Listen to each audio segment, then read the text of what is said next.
اس تناظر میں دو تین شعر نعت کے کہتا ہوں، انتہائی توجہ کے ساتھ سماعت کرنے کی کوشش کریں کہ نہ کہت ہے تن بدن میں فضا میں نکھار ہے، نہ کہت ہے تن بدن میں فضا میں نکھار ہے، آئے صبائے طیبہ تیرا انتظار ہے۔ نہ کہت ہے تن بدن میں فضا میں نکھار ہے، آئے صبائے طیبہ تیرا انتظار ہے، ان کا وجود رحمت پروردگار ہے، ان پر ہماری جان سبھی کچھ نثار ہے، ان کے ہی نور سے ہے دو عالم زندگی، ان کے ہی دم قدم سے چمن میں بہار ہے، اور محشر میں ان کی شان شفاعت تو دیکھیے، محشر میں ان کی شان شفاعت تو دیکھیے، ایک سجدے پر نجات کا دار و مدار ہے۔ محشر میں ان کی شان شفاعت تو دیکھیے، ایک سجدے پر نجات کا دار و مدار ہے، اور کوثر عطا ہوا تو سبھی کثرتیں ملی، کوثر عطا ہوا تو سبھی کثرتیں ملی، ان کے ہی اختیار میں سب کاروبار ہے، ان کے ہی اختیار میں سب کاروبار ہے۔ حضرین محترم توجہ فرمائیں، میں کوشش کروں گا کہ جس آیت مبارکہ کو میں نے اپنا عنوان سخن بنانے کی کوشش کی ہے، اس حوالے سے آج کی رات کی مناسبت کا پورا لحاظ کر کے اپنی معلومات کے کچھ حصے آپ کے قلب و دماغ میں اتاروں۔ آپ جہاں جہاں بیٹھے میں چاہوں گا کہ میرے ساتھ شریک ہو جائیں۔ میں حضرت امام صاحب قبلہ کا بے پناہ شکر گزار ہوں کہ انہوں نے جو مجھے کہنا چاہیے تھا، انہوں نے کہا کہ ہرگز کوئی صاحب فوٹو نہ کھینچیں گے، ویڈیو نہ بنائیں گے، بلکہ موبائل نہ چلائیں، پاکٹ میں رکھیں، دل کے کان سے سنیں، اور یہ نیت کر کے سنیں کہ جو سنیں وہ ہماری عادتوں میں آ جائے، ہمارے عمل میں آ جائے، ہم صرف سننے تک نہ رہیں بلکہ اپنی عادتوں کو سنی ہوئی باتوں کے موافق بنانے کی محنتیں شروع کر دیں۔ بڑی بابرکت رات ہے، آئیے اس رات کے حوالے سے میں آپ کو وہاں لے چلتا ہوں جن کے صدقے میں یہ رات ملی ہے، اس لیے کہ جن کے ذریعے ملی ہے وہ بہرحال ہمارے لیے تقدس مآب ہیں، جن کے حوالے ہمارا عقیدہ ہے کہ بعد از خدا بزرگ تو ایک قصہ مختصر، خدا کے بعد ساری بڑائی محبوب خدا کو حاصل ہے، بلکہ ایسا مقام حاصل ہے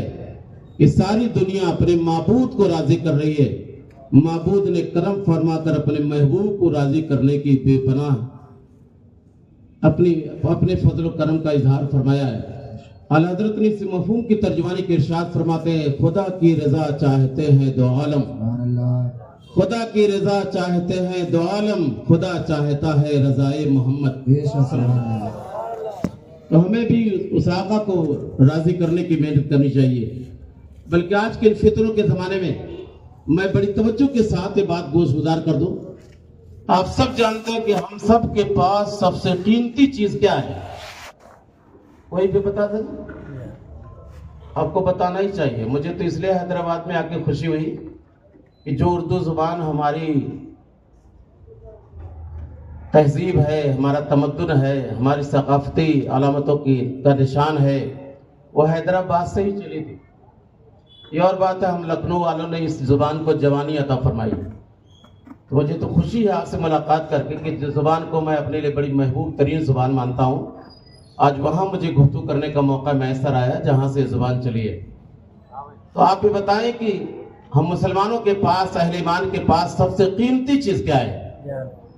میرے خیال سے آپ لوگ اس لیے نہیں بولتے ہوں گے کہ بلایا آپ کو ہے تو ہم کیوں بولیں گے، تو میں خود جواب ہاتھ اٹھائے ہیں، چلیے آپ نہ بھی اٹھاتے تو بھی میری ذمہ داری تھی، میں بتاتا، اس لیے کہ آپ یہ کہیں گے بلایا آپ کو ہے تو ہم لوگ کیوں بتائیں گے؟ بھائی حقیقت ہے، میری ذمہ داری ہے۔ جی میں نے جو سمجھا ہے ہماری سب سے بڑی قیمت، سب سے بڑی قیمتی چیز دولت ایمان ہے، دولت ایمان ہے۔ اور آپ جانتے ہیں جو چیز جتنی قیمتی ہوتی ہے اس پر خطرے بہت آتے ہیں، اور جس پر خطرے بہت آتے ہیں اس کے بچانے کا خیال بھی بہت چاہیے، جدوجہد چاہیے، انتھک کوششیں چاہیے، صحیح بلیغ چاہیے، مسلسل کوشش چاہیے۔ اور اس حوالے سے میں ایک کوشش کی بات کر کے اپنی بات آگے بڑھاؤں گا۔ ان ساری کوششوں میں سب سے بہتر کوشش یہ ہے کہ آپ اپنے محبوب سے اپنی محبت کا رشتہ مضبوط کر لیں،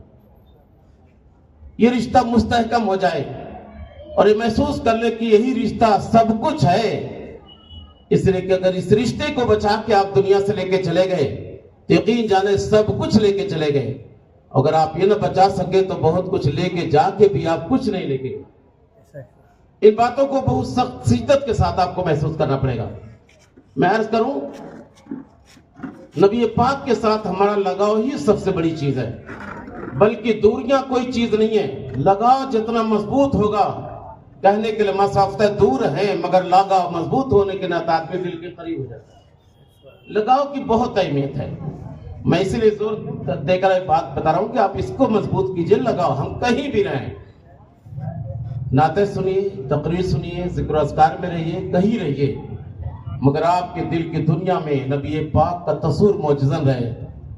بلکہ حوالے سے میں عرض کروں کہ نعتیں کو سننے کے ساتھ ساتھ بھی یہ مزاج بنائیے کہ نعت کہیں پڑھی جائے، آپ کہیں بیٹھے ہوں مگر آپ کے دل کا تصور مدینہ کے گلیوں کا طواف کر رہا ہو، اور عالم تصور میں آپ یہ کہہ سکیں اے حسن تخیل تیری پرواز کے صدقے بیٹھے یہاں گنبد خضرا پہ نظر ہے. اے حسن تخیل تیری پرواز کے صدقے بیٹھے یہاں گنبد خضرا پہ نظر ہے. میں جس محبوب کے ساتھ اپنی محبت کا رشتہ مضبوط کرنے کی بات کر رہا ہوں، الحمدللہ اسی محبوب کے سینے اقدس پر قرآن عظیم کی 6666 آیتیں نازل ہوئی جو ہماری زندگی کا انسائکلوپیڈیا ہے، ہماری زندگی کا ضابطہ ہے، ہماری زندگی کے قوانین ہیں. جس نے پیدائش سے لے کر کے موت تک ہمارے لیے حیات کے قوانین بیان فرمائے. زندگی کے کسی موڑ پر آپ کو تنہا نہیں چھوڑا، بلکہ قرآن نے اپنی رفاقتوں کا حق ادا کر کے ہر مشکل کو حل کرنے کے لیے اپنے دامن میں پیغامات رکھا ہے. شرط یہ ہے ہم جتنا قرآن سے قریب ہو جائیں گے، اپنی مشکلوں کا حل قرآن میں تلاش کریں گے، میں یقین کے ساتھ کہتا ہوں قرآن ہماری دنیا بھی کامیاب کرے گا، آخرت کی کامیابیاں بھی ہمارے قدموں کو چومتی ہوئی نظر آئیں گی. بس ذرا دور جا رہی میں آپ کو قریب کر رہا ہوں. محبت کے رشتہ مضبوط کیجئے، اس لیے کہ یہی مضبوط رشتہ ہمارے لیے سب کچھ ہے، جس کے بارے میں آقا کریم صلی اللہ علیہ وسلم خود فرماتے ہیں لا یؤمن احدکم حتی کون احب الیہ من والدہ وولدہ والناس اجمعین. تم میں سے کوئی کامل مومن ہو ہی نہیں سکتا ہے جب کہ اس کے اہل خاندان میں سب سے زیادہ میری محبت نہ ہو جائے. آپ سے بتاؤں میں بہت ساری محبتیں ایک دوسرے کے ساتھ رسمی ہوتی ہیں، دکھاوے کی ہوتی ہیں، ماحول کے اعتبار سے ہوتی ہیں، مگر گھر والوں سے، ماں باپ سے، بھائی بہن سے یہ محبت فطری محبت ہے. میں نے جہاں تک حدیث کا درس دینے کے بعد سمجھا ہے، اللہ کے رسول صلی اللہ علیہ وسلم کے فرمان کا مطلب ہے کہ فطری محبت پہ آپ نبی کو سب سے زیادہ ماننے لگے. یعنی جو محبت فطری گھر والوں کے ساتھ ہے، اس فطری محبت پہ گھر والوں سے زیادہ سرکار کی محبت ہو جائے اور یہ یقین کر لیں تو آپ محسوس کریں گے کہ واقعی ہم کامیاب ہیں. مجھے یاد آتا تاریخ کا پس منظر، مجمع صحابہ تھا، سرکار سید عمر فاروق رضی اللہ تعالیٰ نئے نئے اسلام لائے تھے. ان کی عظمتوں کی پوری دنیا معترف ہے. اس قدر اعتراف ہے کہ 1400 سال کا لمبا زمانہ گزر جانے کے بعد بھی بڑا سے بڑا ریسرچ اسکالر جب اسلامی قوانین کی تحقیق کرتا ہے اور اسلام پھیلانے والے مبلغین کی ذات والا صفات پر غور کرتا ہے، آج بھی دنیا کہنے پر مجبور اگر اسلام میں ایک اور عمر فاروق ہو جاتا تو پوری دنیا میں اسلام کو پھیلنے سے کوئی روک نہیں پاتا. اور اس مقدس صحابی کی بات کر رہا ہوں، ابھی نئے نئے اسلام لائے تھے، پوری طرح اسلام دل میں اترا بھی نہیں تھا. اللہ کے رسول نے سوال فرمایا عمر اگر بات اس کی آ جائے کہ تمہیں مجھ سے زیادہ محبت ہے کہ تم مال سے، تو کیا کہو گے؟ کہا سرکار مال کی کوئی حیثیت نہیں، سارا مال نثار ہو جائے گا مگر آپ کی محبت پہ فرق پڑ جائے اس میں یہ گوارا نہیں ہے.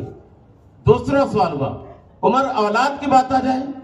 کہا یا رسول اللہ اولاد بھی کوئی چیز نہیں آپ کی محبت کے آگے، آپ کے نام پر اولاد قربان کی جا سکتی ہے. تیسرا سوال ہوا اپنی جان. ایک لمحے کے لیے خاموش ہوئے تھے. اللہ کے رسول فرماتے عمر ابھی تمہارا ایمان کامل نہیں ہوا، آپ غور کریں پاؤں کے نیچے سے زمین کھسک گئی ہوگی، حالات کتنے گمبھیر ہو گئے ہوں گے، عمر فاروق رضا پر اندام ہو گئے ہوں گے. عرض کے سرکار جان سے بھی زیادہ آپ سے محبت ہے، ضرورت پڑی تو اپنی جان بھی عمر ابن خطاب قربان کر دے گا مگر آپ کی محبتوں میں پہ حرف آ جائے یہ کبھی گوارا نہیں ہوگا. اللہ کے رسول فرماتے ہیں عمر اب تمہارا ایمان کامل ہو گیا. میں چاہتا ہوں حیدرآباد کے لوگوں شہر کے معززین، ائمہ، علماء، وفد و قرہ، مداحن نبی سے قربت حاصل کیجئے، قریب ہوئیے، اس لیے کہ ان سے جتنا قرب آپ کا بڑھے گا دین پر چلنے کا شعور بیدار ہوگا۔ آپ دنیا کے سمجھنے کے لیے بہت سارا وقت دیتے ہیں، مگر روزانہ 10-20 منٹ علماء کے قریب بیٹھ کر اپنے دین کو بھی سمجھنے کی کوشش کیجئے، دین کو سمجھ کر عمل کیجئے، تاکہ دین کی سمجھ آپ کو بے پناہ برکت عطا کر دے۔ میں اس حوالے سے بات اس لیے کر رہا ہوں کہ آپ قرآن کا مطالعہ کریں، ایمان کی نگاہوں سے دیکھیں، بیشتر مقامات پر قرآن میں جملہ ملے گا لعلکم تفکرون، لعلکم تعقلون، لعلکم تذکرون، فاعتبروا یا اولی الابصار۔ یہ سارے جملے قرآن میں موجود ہیں۔ اس کا مطلب یہ ہے کہ قرآن پڑھنے والوں قرآن پر غور کرو، قرآن پڑھنے والوں قرآن سے نصیحتیں حاصل کرو، قرآن پڑھنے والوں قرآن سے عبرتیں حاصل کرو۔ آپ اس ماحول میں قرآن کا مطالعہ کریں تو قرآن آپ کا ایمان بھی مضبوط کرے گا، اعتقاد بھی مستحکم کرے گا، عمل کی شاہراہ بھی دکھائے گا، اور قرآن کی روشنی میں جب عمل پر آپ آگے جائیں گے آپ کا عمل بھی نکھرے گا، دنیا بھی سنورے گی، آخرت کی کامرانیاں بھی آپ کے لیے پوری طرح تیار رہیں گی۔ اس حوالے سے ظاہر سی بات ہے 1400 سال کا لمبا زمانہ گزر جانے کے بعد بھی تقدس مآب صحابہ کی جماعت کا کوئی جواب ہے اس دنیا میں؟ مگر آپ یقین جانیں سب سے زیادہ برکتیں ان کو جو ملی ہے وہ دنیا داری کے چکر میں نہیں رہتے تھے، ان کا ایک مقصد تھا، ایک مشن تھا کہ زیادہ سے زیادہ نبی کی ادائیں ہماری زندگی میں آ جائیں، نبی کی عادتیں پر ہمارا عمل شروع ہو جائے، نبی پاک جو کچھ فرماتے ہیں اس پر عمل کر لیں۔ حتیٰ کہ یہ عمل کا جذبہ تقدس مآب صحابہ کا اتنا بڑھا، بہت غور سے جملے سننے کی کوشش کریے گا، نبی پاک صلی اللہ علیہ وسلم سے بغیر ارادہ کے جو کام ظاہر ہوا صحابی اس کی بھی نقل کرتے تھے۔ اس حوالے سے بخاری شریف کی ایک حدیث کی بات آپ کے سامنے کرتا ہوں۔ بڑے تقدس مآب صحابی جن 7 فقہا کو سارے صحابہ میں سب سے زیادہ عظمت و بزرگی حاصل ہے، اس میں ایک نام ہے حضرت سیدنا عبداللہ ابن عمر رضی اللہ تعالیٰ عنہ۔ مجھے یاد آتا ہے سرکار سیدنا عبداللہ ابن عمر رضی اللہ تعالیٰ عنہ ایک بار آقا کے ساتھ اونٹنی پر پیچھے خادم کی طرف بیٹھ کے جا رہے تھے۔ سرکار مدینہ منور سے نکلے اور ایک باغ سے گزر کر اپنی منزل کی طرف جانا تھا۔ باغ کی درخت کی ایک ڈالی تھوڑی نیچی تھی، اللہ کے رسول صلی اللہ علیہ وسلم جیسے اس پہ پہنچے ڈالی میں امامہ شریف پھنس گیا، اونٹنی ایک قدم آگے چلی گئی، نبی پاک نے دستے نور سے لگام کھینچی، اونٹنی ایک قدم پیچھے آئی، اپنے دستے انور سے امامہ شریف اتارا، زیب تن فرمایا اور پھر آگے بڑھ گئے۔ عبداللہ ابن عمر رضی اللہ تعالیٰ کی یادہ اتنی پسند آئی، تب اس کے بعد جب بھی ادھر سے گزرنا ہوتا تھا تو جان بوجھ کر اپنا سر ذرا اونچا کر لیتے، امامہ اس ڈالی میں پھنس جاتا، اونٹنی ایک قدم آگے چلی جاتی، پھر آپ اپنے ہاتھ سے لگام کھینچ کر اونٹنی کو پیچھے لاتے، اپنے ہاتھ سے امامہ اتارتے، سر پہ رکھتے، پھر آگے بڑھ جاتے۔ ان کے ساتھ جانے والے خادم نے بار بار یہ مسئلہ دیکھا اور سر اونچا کر کے جان بوجھ کر ڈالی میں امامہ پھنسا رہی، یہ بات بھی ظاہر ہو گئی۔ خادم سے برداشت نہ ہو سکا، گھر پہنچنے کے بعد ایک دن خادم نے کہا سرکار کیا بات ہے، میں دیکھتا ہوں کہ آپ سر اونچا کر لیتے ہیں امامہ پھنس جاتا ہے، پھر آپ اونٹنی کو پیچھے لاتے ہیں، ہاتھ سے امامہ اتارتے، زیبتن فرماتے جاتے، کیوں ایسا؟ تو مسکرانے لگے، فرماتے خادم کاش تمہیں بھی اس بات کا پتہ چل جاتا میں ایسا کیوں کرتا ہوں تو مجھ سے زیادہ تم یہ کام کرنے لگتے۔ کہا کیوں کیا؟ کہا یہ میرے سرکار کی ادا ہے، آقا کریم صلی اللہ علیہ وسلم کے ساتھ میں اونٹنی پر بیٹھ کے جا رہا تھا، نبی پاک کا امامہ مقدسہ اس ڈالی میں پھنس گیا، سرکار نے اسی ناز و انداز کے ساتھ اونٹنی کو پیچھے کر کے اپنے دستے انور سے امامہ اتار کر زیبتن فرمایا، مجھے ادا اتنی پسند آ گئی کہ اس ادا پر بار بار عمل کرتا ہوں، ممکن ہے نبی کی پسندیدہ ادا اللہ کو مقبول ہو جائے تو میری ساری محنتوں کی قیمت وصول ہو جائے۔ عزیزان محترم، میں بتانا چاہوں گا کوشش کریے، آج فتنوں کے زمانے میں پرآشوق زمانہ ہے، برائیوں کا دورہ ہے، قدم قدم پر لوگ برائیاں ہمیں گھیرے ہوئے ہیں۔ ایسے ماحول میں آج کی اس رات کے تقدس کے حوالے میں گزارش کروں گا، آج کے بابرکت رات ہے، اس رات کو کھیل و تفریح میں نہ گزارا جائے، ایک دوسرے کے حالات کی پرشش میں نہ گزارا جائے۔ مجلس کے اختتام کے بعد آپ پوری طرح توبہ استغفار میں لگ جائیے، کثرت سے استغفار پڑھیے، اس لیے کہ آج کی رات اس مقدس نبی کے صدقے میں ملی جن کا ایک لقب ہے نبی التوبہ۔